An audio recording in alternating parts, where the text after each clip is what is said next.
Hola, muy buenas tardes a todos. Yo soy Eliezer Maluenda y soy primero perteneciente a la comunidad Diaguita Churquiaco. Una localidad del interior de Ovalle.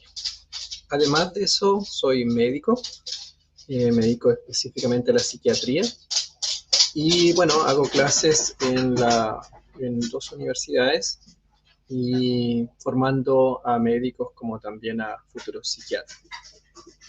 Y además de eso, les cuento un poco, tengo un trabajo desde hace más de una década en voluntariado, tanto en zona de catástrofes como en el último estallido social y la pandemia que hemos vivido. Así que en general hemos tratado de estar conectados con una medicina más comunitaria, más de terreno, más de pueblo, y, y eso permite también conocer diferentes aspectos de cada región de Chile, como también de cada cultura, porque en Chile vivimos diferentes culturas.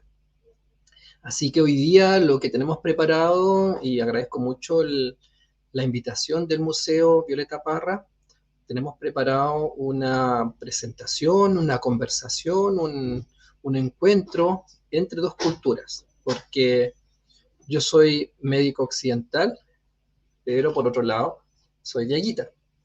Y muchas veces uno piensa que eso pudiera ser una contradicción o un problema. Y hoy día lo que vamos a tratar de mostrar es cómo esas dos visiones, esas dos cosmovisiones, sí se pueden tocar y tal vez les vamos a mostrar algo que no sospechaban y que tiene que ver mucho con ciencia y mucho con pensamiento mágico a la vez. ¿Ya? Así que vamos a partir con el Power eh, para que vayamos entrando como en materia. Bien, ahí está el súper. Eh, Como ustedes ven, aquí están los dos personajes, me puse a mí no por egocentrismo, sino porque quería graficarlo justamente con la medicina. La verdad que no conozco a otro médico diaguita. Sí conozco muchos médicos, muchos sanadores y muchos colegas eh, occidentales, digamos, chilenos, incluso de otros pueblos indígenas, pero médico diaguita y que además de eso viva la cultura no he conocido todavía. Y entonces están estos dos mundos, ¿no? El sanador o el hermano, el nayo, decimos nosotros en Cacano, y el otro que es el médico hospital. Yo trabajé, por ejemplo, durante la pandemia en turnos de 24 horas en el Hospital Félix Bulnes y ahí andaba con mi atuendo completo, disfrazado, ¿cierto? Como de astronauta para evitar contagiarme en las salas UTI. Entonces, cómo uno que está conectado con la naturaleza y el otro que está en la sala UTI pueden tener esta conexión. Veamos qué es lo que nos dice la ciencia, pero también la cosmovisión de Aguita. Entonces, ahí tenemos que entrar primero en materia, saber qué es lo que es cosmovisión. Hay muchas definiciones, ¿eh? Y lo que yo creo es que la definición más grata y más cotidiana es la de percibir e interpretar una visión de mundo. Dilthey, en 1914, hace más de 100 años, lo veía como una imagen de la existencia, ¿sí? Eh, que las personas o una sociedad, una cultura se formaban de una época determinada. Por lo tanto, tenía que ver con percepciones, conceptos y valores. Significa que la cosmovisión no solamente tiene que ver cómo yo veo el mundo, sino que cómo lo percibo y también lo juzgo éticamente. ¿Ya? Y ahí entra muy sensible el tema de lo indígena, ¿no? A partir de eso yo puedo conocer el mundo, hacerme una idea de la propia naturaleza y aplicar eso a diferentes campos de la vida, por ejemplo, tan diverso como la política, la medicina, la economía o la ciencia hasta la religión, ¿ya? Y de ahí surge justamente el pensamiento filosófico. Entonces, cosmovisión es todo aquello que yo percibo, interpreto y posteriormente hago.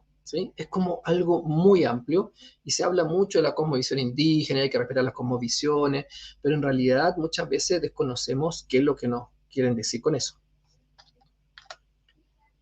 Eh, y bueno, hay tres principales tipos de esta cosmovisiones o Weltanschauung que dice Tilte.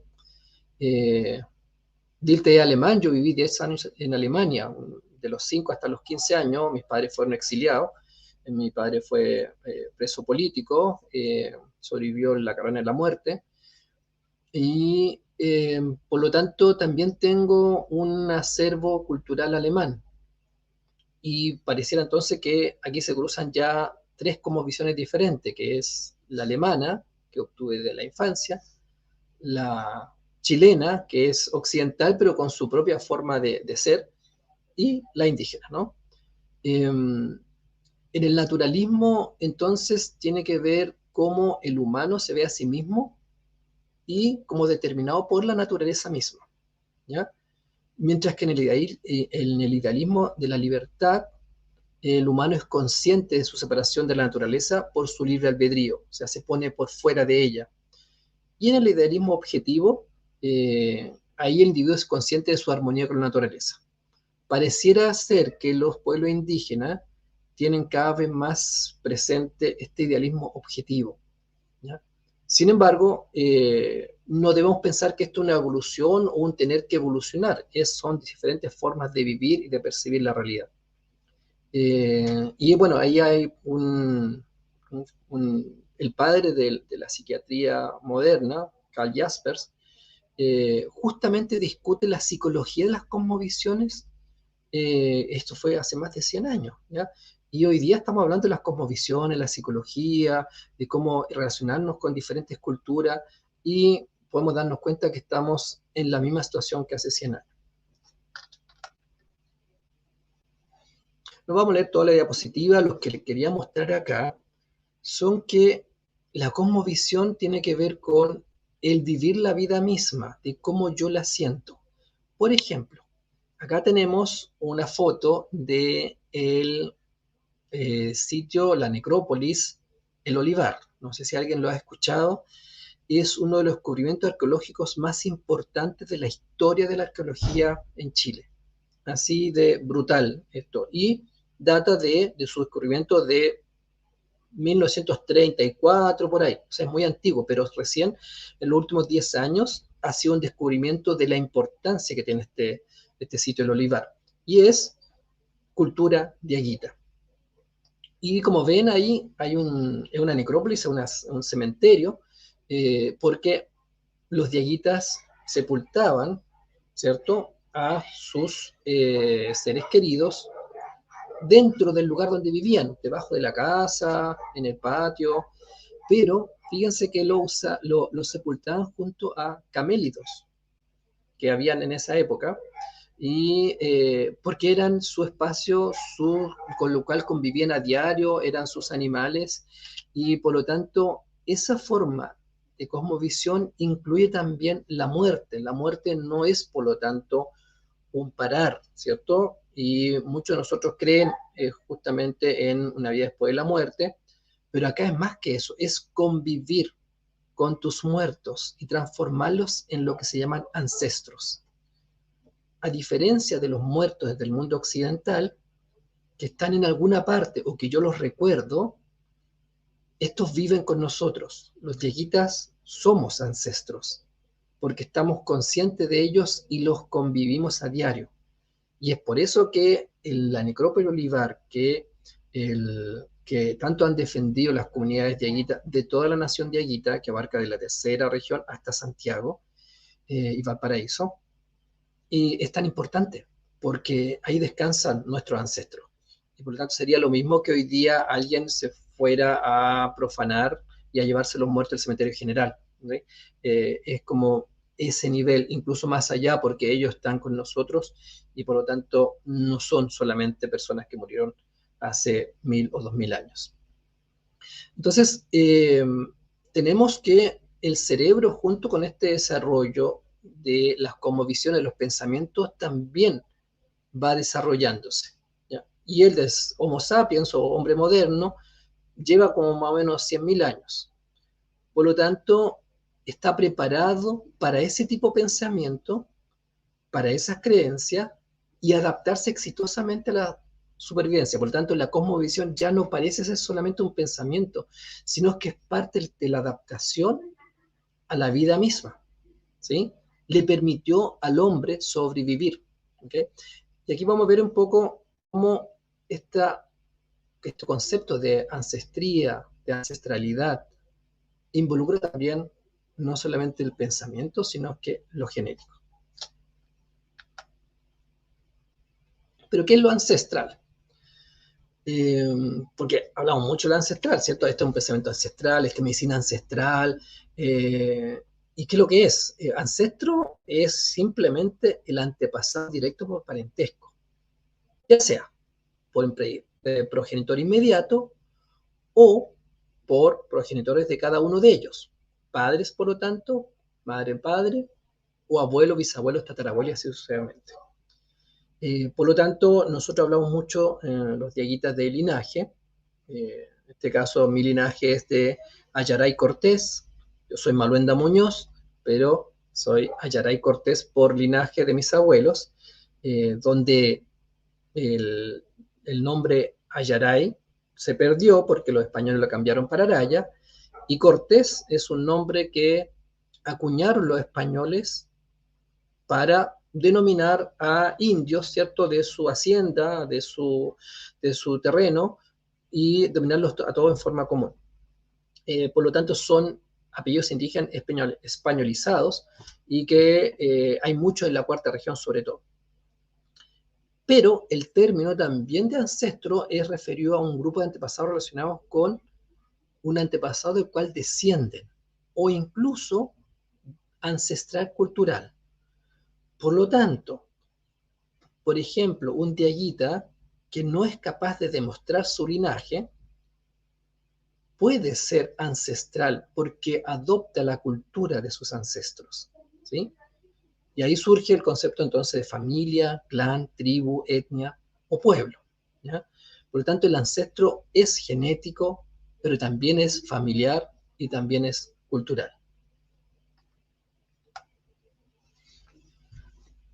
Acá vemos a un hermano de Yaquita con su hijo, con su atuendo, su vestimenta y nuestra pintura, ¿no?, ancestral, que está ampliamente difundido en los jarros. Ustedes conocen los jarros, y muchas veces nos confunden un poco con los incas, ¿ya? Porque los incas efectivamente fueron los primeros invasores y el pueblo de Yaguita resistió al invasor inca.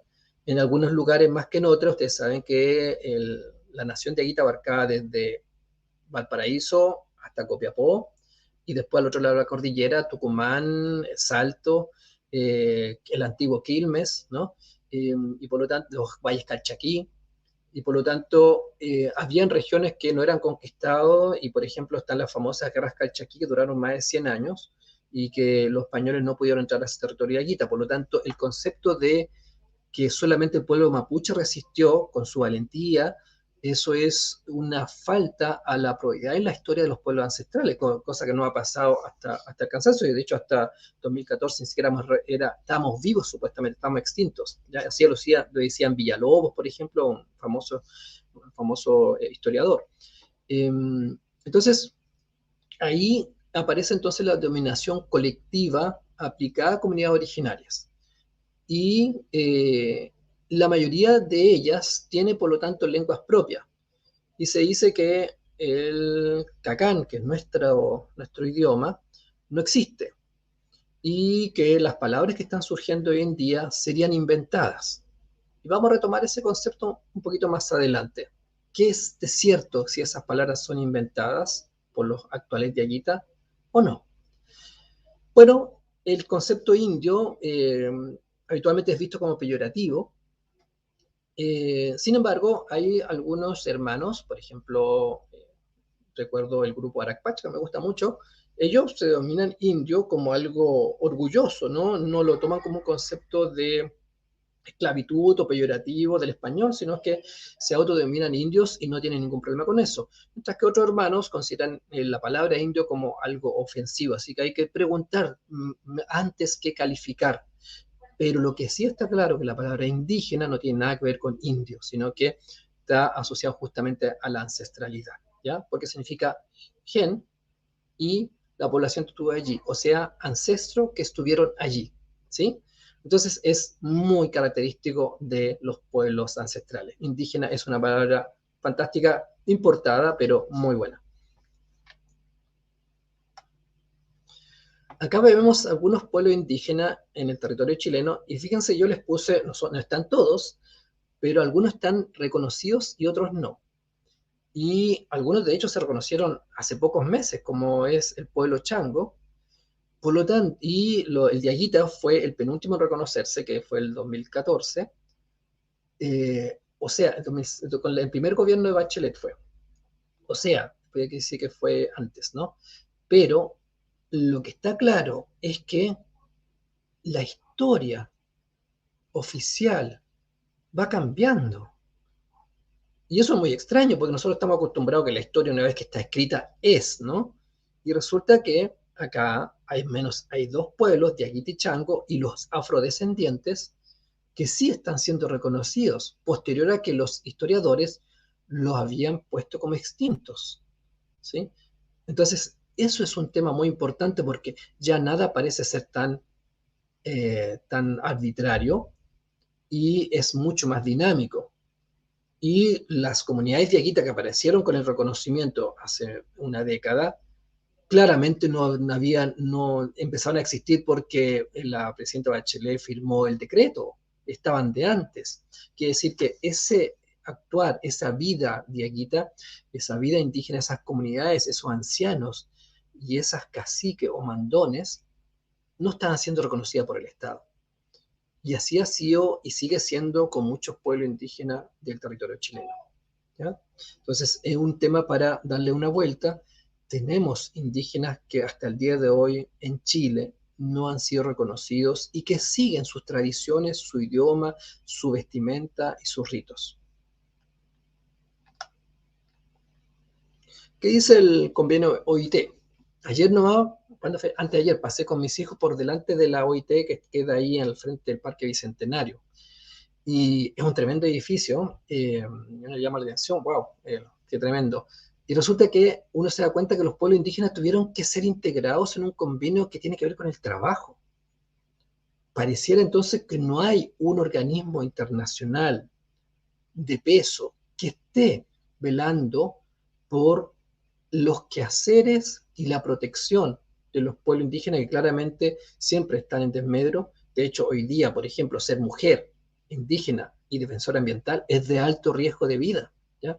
Entonces se incluye este convenio 169 que muchos países firman, pero lo importante es que Chile lo firmó. Por lo tanto, el fomento y la protección de los pueblos indígenas no es una opción, es una obligación estatal. Y eso, por cierto, incluye al pueblo de Aguita y sobre todo a la necrópolis del Olivar. El Consejo Nacional de Aguita, que hoy día me autorizó nombrarlo como dentro de la voz que nosotros buscamos, ¿cierto?, entregar al pueblo chileno, ha peleado, ha, ¿cómo se llama?, ha estado en una lucha constante junto a otras organizaciones como comunidades, Red Nacional de Aguita, y han buscado de qué forma evitar que se despoje estos territorios. El otro día iba yo, por ejemplo, de la carretera de La Serena a Ovalle, de donde está mi comunidad, y dejaron una isla entre dos vías grandes de alto flujo, de dos vías. Y dentro de esa vía hay vestigios y hay un zona arqueológica donde le pusieron un letrero, zona arqueológica, no pasar. Y uno entra a esa islita y por al lado están pasando los camiones, los autos. Es ahí donde tenemos que hacer nuestros ritos. De esa manera va a quedar el olivar con SACIR, con la empresa internacional de autopista. Entonces, eso es lo que esa es colonización. Eso es no tomar en cuenta, eso es no respetar el convenio 169 de la OIT. Bueno, este rayado me encanta. Se hizo en La Serena durante el estallido social. Me gustaría conocer a quién lo hizo, algo me han contado, pero lo que empezó a pasar durante el estallido social es que el territorio de la cuarta región, sobre todo, empezó a impregnarse con grecas, con diaguita, con la milanca, con las banderas diaguita incluso, ¿sí? Son hermosas las banderas mapuche y se llenaron la Plaza Dignidad, ¿cierto? Cuando hubo más de 1 millón de personas en las calles. Pero en La Serena empezaron a aparecer banderas diaguita, la que tengo ahí atrás. Y eso porque se dio la posibilidad que un pueblo expresara su cosmovisión ancestral, ¿sí? Y cada chileno tiene algo de indígena. Yo, por un tema de mi hermana, muchos conocen la lucha que ha dado mi familia de mi hermana desaparecida en dictadura de tan solo 3 meses, y ella fue robada mientras mi padre era torturado en el regimiento de La Serena. Tuve que hacerme un examen de ADN para mandarlo a Estados Unidos. El 70 y tanto por ciento de mis genes son indígenas. Pero puede ser que para un chileno puede ser el 50%, 30%, 40%. El tema está que los genes de ustedes están muy cómodos con el mundo occidental, pero ¿lo estarán los genes indígenas suyos igual de cómodos? Cuando ustedes abren el computador, van en el Transantiago, o van en la micro, o se toman un café, o conversan algo entretenido en una serie de Netflix con la persona que la están compartiendo, sus genes occidentales están felices, están muy gratos. Pero ¿qué les damos a nuestros genes indígenas? Y eso puede afectar efectivamente la expresión genética y cómo es nuestra salud. Y es por eso que hay muchos hermanos indígenas que no se reconocen como tal y no practican su cultura, tampoco su idioma, y cuya mayoría de genes no están en una tranquilidad ni una armonía con el cuerpo, ¿ya? ¿Por qué la psiquiatría se ocupa entonces de esto? La psiquiatría es una ciencia, debiera estar ocupada como de la esquizofrenia, la bipolaridad, la depresión, ¿no? Porque tiene una parte que tiene que ver con el soma y la psiquis, ¿no? Donde entramos en la metafísica, y que tiene que ver con la filosofía, lo sensible, el mundo inteligible, y lo que está más allá de la naturaleza, que es la cosmovisión en sí. Y aquí entramos en un puente, porque yo les prometí que íbamos a tener un puente, ¿no?, entre estos dos mundos, que es la memoria epigenética, ¿ya? Es un concepto así como extraño, pero la verdad que es bien simple.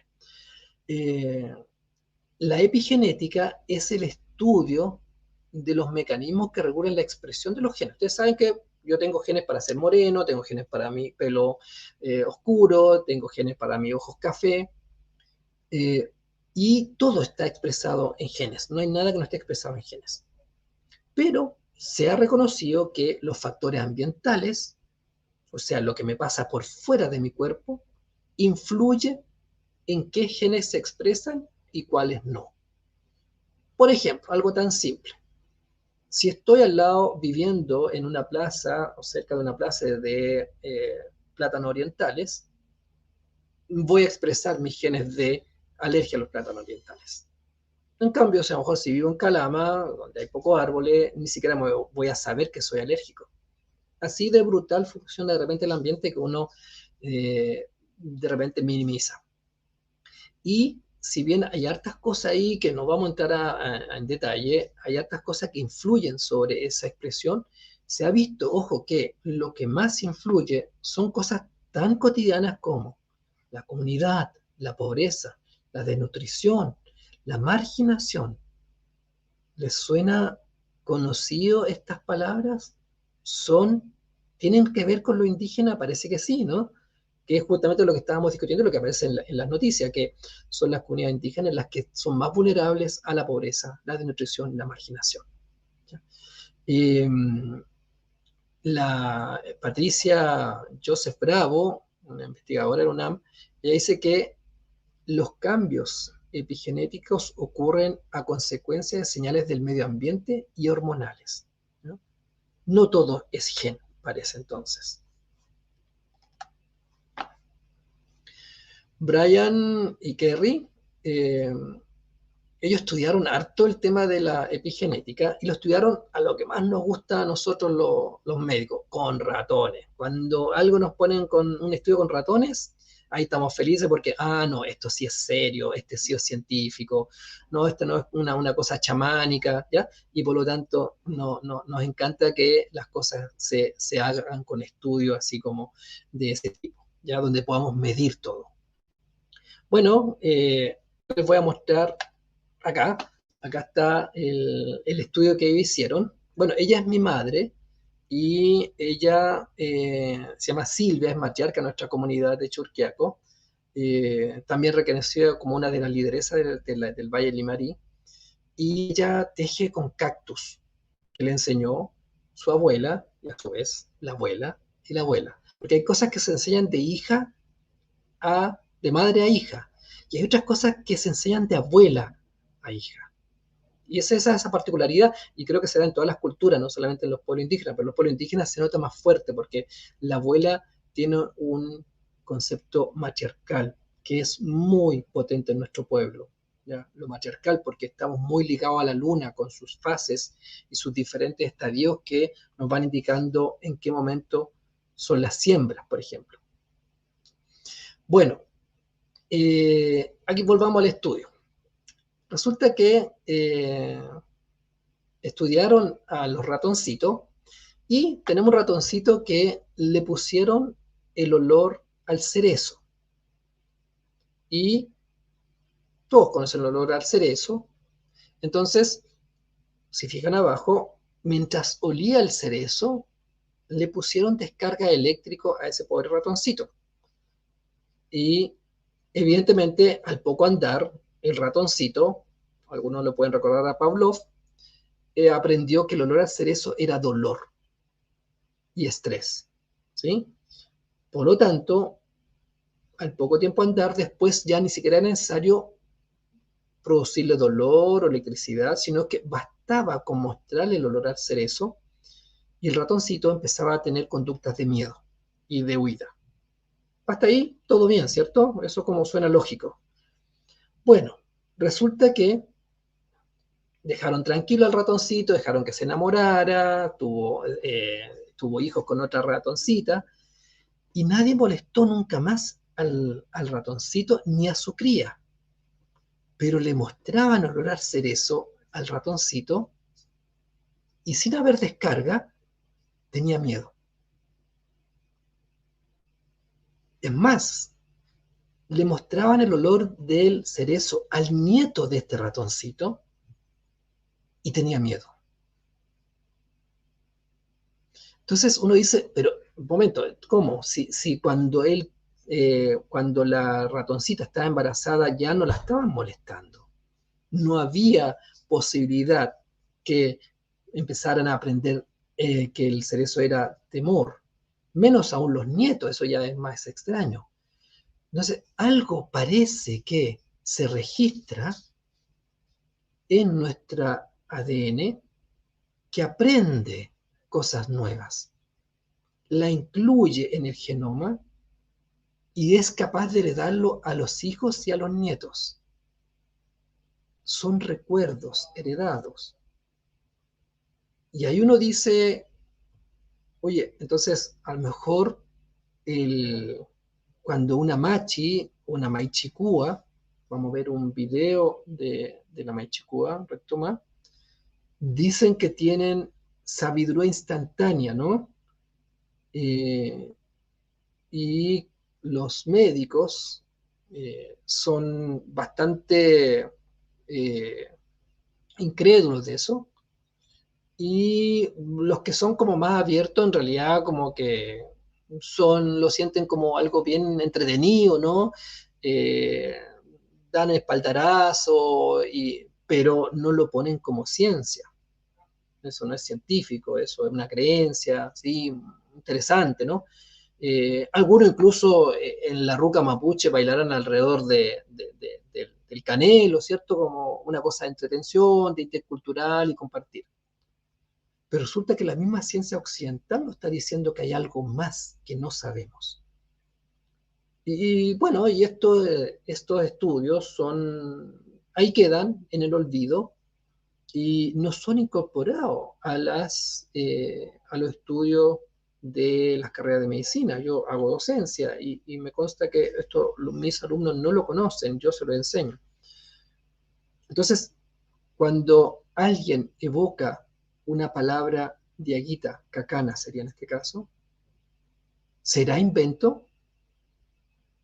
¿O será que está recordando genéticamente lo que sus ancestros le transmitieron?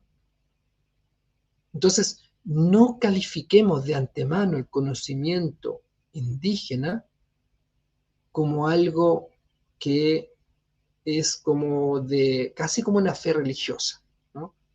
Aquí hay ciencia. Lo que yo no me explico no quiere decir que no tiene fundamento, ¿ya?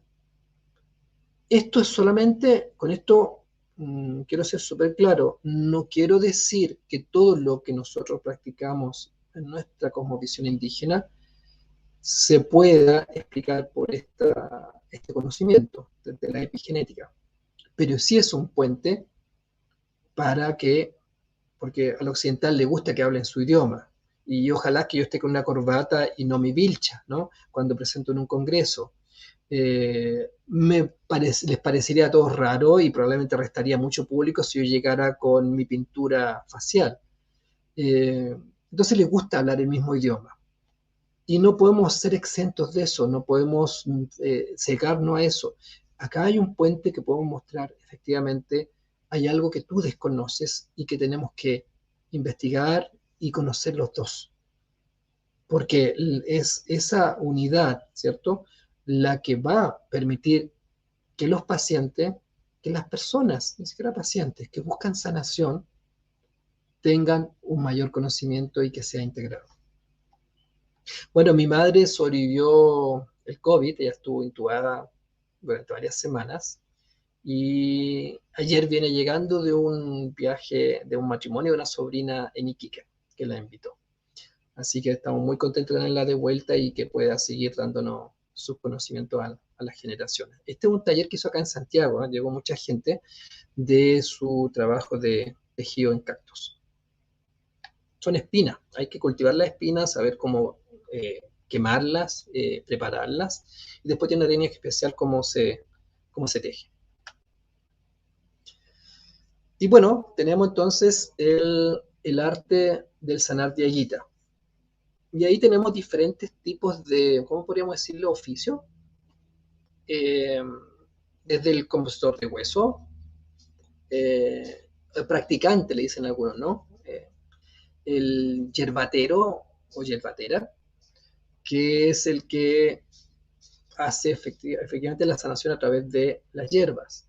Los sanadores que practican algo más que hierbas, la médico ya es alguien instruido, alguien que ha tenido aprendizaje y que generalmente otra médica o una maichicúa ha podido formar, ¿sí? Y finalmente la maichicúa. La maichicúa no es solamente una sanadora, una yerbatera, una médica, es un líder espiritual de nuestro pueblo. En las maichicúa está el saber ancestral y por lo tanto la mandona, que son nuestras casicas, donde son mujeres, o la sanjotay, que son las casicas mayores, debe necesariamente tomar en cuenta tanto la palabra de los ancianos de la comunidad, como también de la maichicúa, ¿sí? Es un convivir y una horizontalidad. El pueblo de Aguita era conocido por ser muy horizontal. Por ejemplo, los mandones no acumulaban riqueza.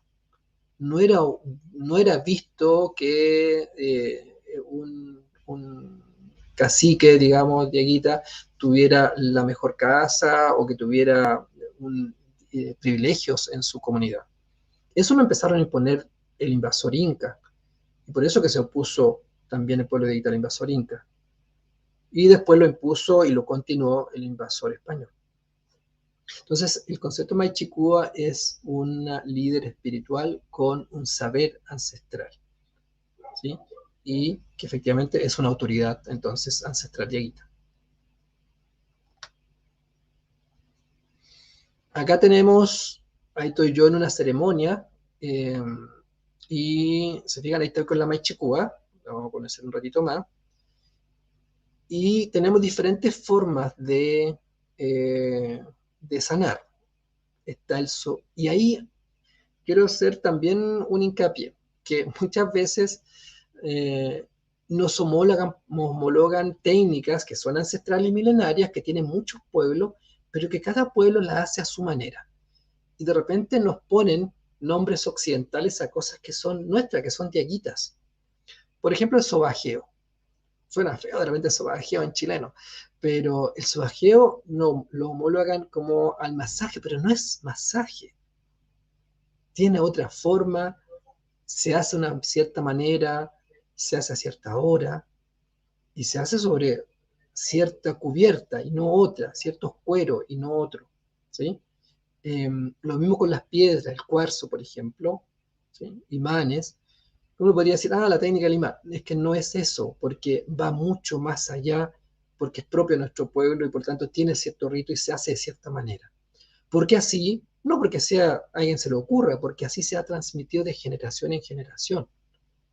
Y eso ha demostrado que da resultado. Como hay algunos fármacos que uno se los tiene que tomar, otro poner en la nariz con un spray, otro poner en la piel, porque ha dado resultado eso. Así, por ejemplo, nosotros no nos tiramos alcohol, una cerveza en el cuerpo, porque sabemos que la absorción del alcohol por la piel es muy baja, la tomamos.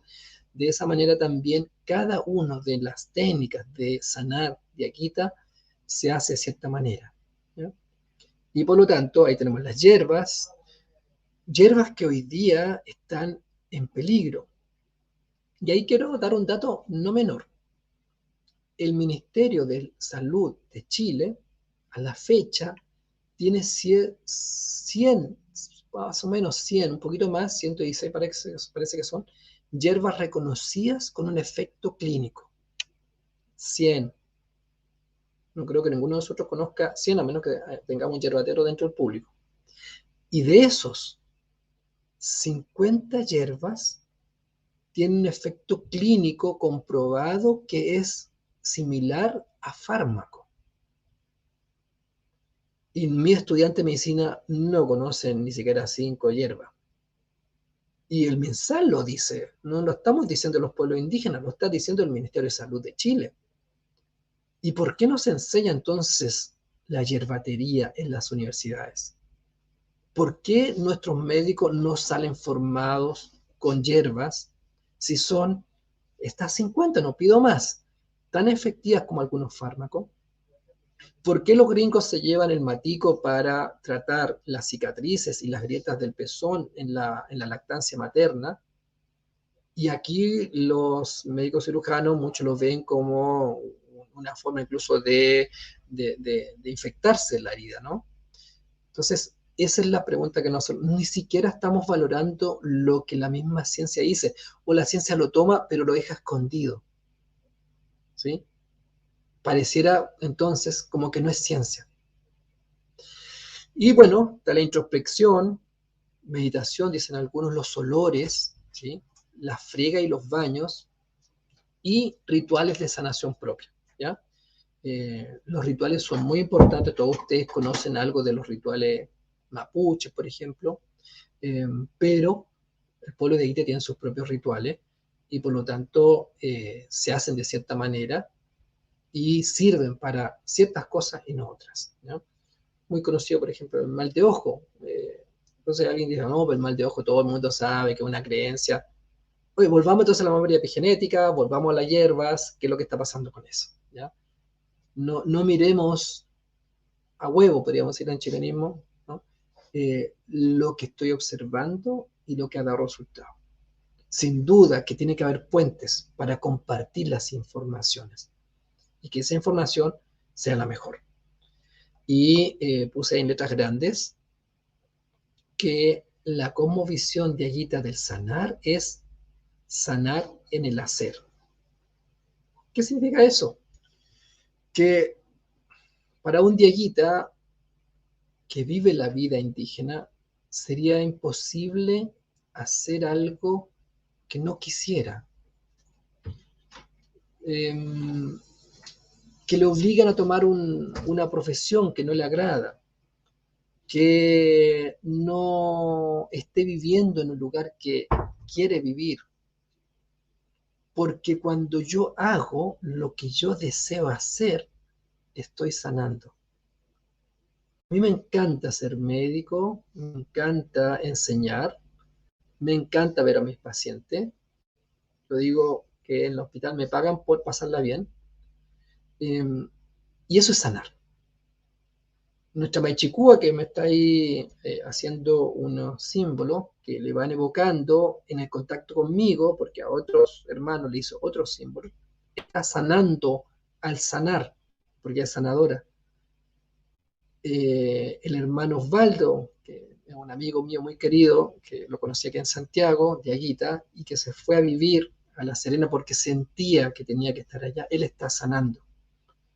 Ese sanar a veces no es sin contratiempo. Usted sabe que cuando uno va por un lumbago kinesiólogo, las primeras sesiones son duras, ¿cierto? Duelen y uno llega más dolorido todavía. O cuando uno retoma el ejercicio, al otro día le duele hasta el último hueso. El sanar no siempre es grato al principio. Pero si yo hago aquello que amo, que quiero y que me agrada, estoy sanando.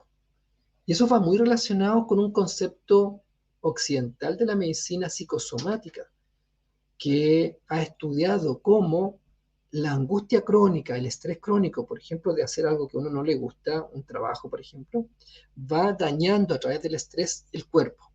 Y aparecen enfermedades reumatológicas, la fibromialgia, la depresión, y eso está comprobado.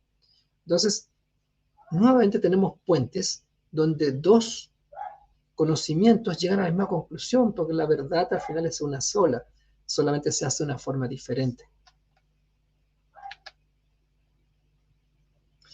Y bueno, sería entonces un concepto que podríamos llamar la bio-neuroemoción, que tiene que ver con cómo la emoción se expresa a través de una estructura biológica, un cuerpo, y a través de un pensamiento, que sería neurológico. Y Brian, en el 2013, hace poquito, y hay muchos estudios más que son más recientes, dice, nuestros hallazgos proporcionan un marco para abordar cómo la información ambiental puede ser heredada transgeneracionalmente a través de las generaciones a niveles conductuales, neuroanatómicos y epigenéticos. O sea, va mucho más allá. Ellos dicen que podemos heredar conductas, podemos heredar cambios en la estructura cerebral y genética, epigenética. Entonces ahí pareciera que el concepto de que la Maichicúa tiene un conocimiento iluminado, podemos decirlo de alguna manera, que la Machi tiene un conocimiento instantáneo de cosas y después decide hacer Machi para aprenderlo, que la Taote del pueblo Rapanui tienen un conocimiento instantáneo también, la Yatiri del pueblo Coya, a todas les pasa lo mismo. Generalmente son mujeres las sanadoras y que les pasa esto. No suena tan loco, no suena tan indígena, no suena tan chamánico, suena más a ciencia, ¿no? Y que la vocación de nuestro idioma, cacano, que dicen que está perdido y que no existe, pero que hay que ir a los valles a preguntarle a los ancianos que recuerdan, no solamente en Chile, estamos hablando de Argentina también. Entonces ahí podríamos tener un conocimiento ancestral, pero también hacerle caso a esa evocación de palabras y conversarlas. Eso, primero partamos por conversar. No que la ciencia nos imponga cosas que ella misma está negando de sí misma, porque no es capaz de mirar hacia la disciplina del lado. ¿Sí? Entonces, para resolver el dilema, si uno es occidental o diaguita, tengo ambas como visiones, sin duda. Vivo en un mundo occidental, me crié en un mundo occidental, pero no puedo no hacerle caso a mi genética, que abarca más de un 70%, y a mi epigenética, que heredé de mis padres, mis abuelos, mis bisabuelos, mis tatarabuelos. Y por lo tanto se puede convivir, es más, es sano convivir y practicarla, porque no practicarla sería la negación de lo que yo soy, ¿sí? Y soy en parte chileno, por supuesto. Soy en parte de cultura alemana, aunque sea moreno y piel oscura. Sí, claro que sí. Entonces, ahí donde tenemos que buscar nuevamente los puentes, ¿sí? Vamos a ver un video ahora. Parece que, a ver, déjeme un segundito. Vamos a compartir la pestaña y audio para, para ver qué es lo que realmente sucede con cuando una Maichikua cree, digamos, puede comentarnos sobre cómo ella empezó todo esto, ¿no? A ver, vamos a ver si me hicieron el tutorial, StreamYard. Um, acá. Ventana, pestaña, aquí está. Perfecto. Ya. Ahora sí se ve. Vamos a mostrarle algunas partes. Ella es Karen Aravena, es una amiga muy, muy querida por mí.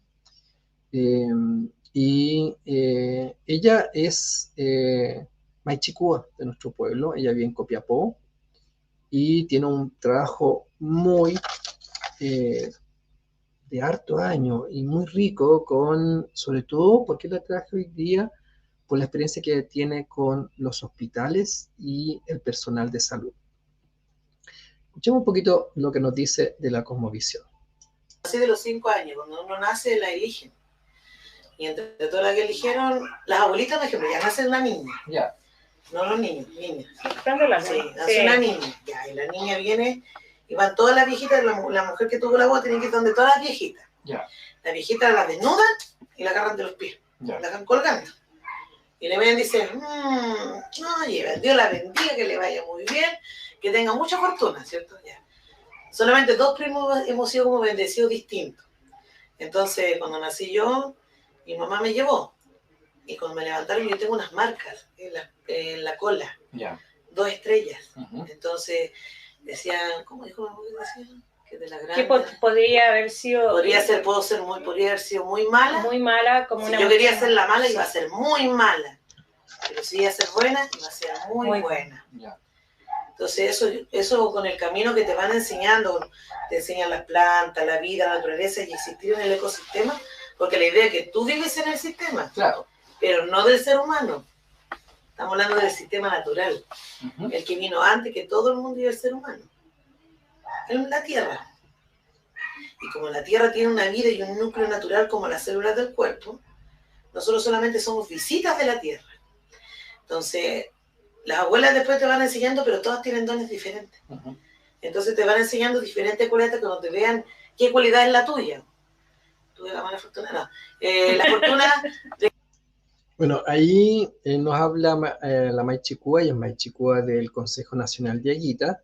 Y no, fíjense que es una mujer junto a nuestra San J. Danitza Álvarez, que es la presidenta del Consejo Nacional de Aguita, que no la han pasado bien. Ellas se vestían con vestimenta de aguita en Copiapó, fueron las primeras vieguitas en vestir vestimenta de aguita, y nuestros propios hermanos se reían de ella. Decían, ¿qué estáis haciendo? ¿Qué te estáis vistiendo? Sácate eso. Y efectivamente después en las excavaciones, en los descubrimientos arqueológicos, en la necrópolis Olivar, donde se pudo rescatar vestimenta de Aguita, era justamente lo que ellas estaban usando. Entonces, no ha sido un camino fácil. Nunca el camino de los indígenas es fácil porque sufre discriminación, porque sufre de verlo, ¿cierto?, como algo infantil, como algo que a lo mejor tengo que aceptar, ¿ya?, pero que no comparto y que tampoco es un conocimiento válido para el mundo occidental. La única que no miente. La tierra no tiene envidia, la tierra no tiene odio, tampoco tiene, ¿cómo se llama?, celos, no tiene sentimientos humanos perversos, como digo yo. La tierra si tú ves que tú le estás irrumpiendo, va a ser causal fuerte de su humanidad y lo va a seguir su causal como los ríos. ¿Y cómo viene la mejoría entonces? La mejoría es como el ser humano es como el río. Depende del caudal donde se dirige, va a dirigir su vida como deba ser. Si lo quiere lleno de roca, si lo quiere agua dulce, en río suave, arena suave, las personas tienen que saber guiarse donde deben enfocar su vida. Pero como las personas tienen al nacer no tienen la conciencia, no nacen con una conciencia despierta, solamente son criados. Te crían a lucharte tus zapatos, a vestirte como tú quieres. Algunos luchan, pelean, y son rebeldes, se transforman, quieren el pelo curado, el pelo verde, porque están buscando su propio nacimiento, porque le falta eso, el nacer, pero nacer de verdad. No el nacimiento que tú naces, te cortan el cordón umbilical, no, ese es un despertar, ¿no? El nacer es cuando tú tienes la conciencia un 100,100% atenta y despierta al mundo. Y tú... Bueno, hoy día podemos decir con orgullo que el año antepasado se produjo el primer parto de Aguita, y creo que después de cientos de años, en un hospital, en el hospital de Copiapó, una primera de Aguita, porque fue una niña, una Nai, pudo nacer, y también el otro nacer, ¿cierto?, que habla la Maichicúa, que es el nacer interno, ¿sí? En este caso fue ambas. Acá tenemos la casa de salud de Aguita, como ellos hacen las fichas, y vamos a ver qué está pasando, cuál es el camino que hicieron Danitza y Karen a nivel de trabajo con los médicos, las matronas, allá en Copiapó. Hoy es mayo 18. ¿Qué terapia se le va a hacer al caballero? Va a esperar a la calle.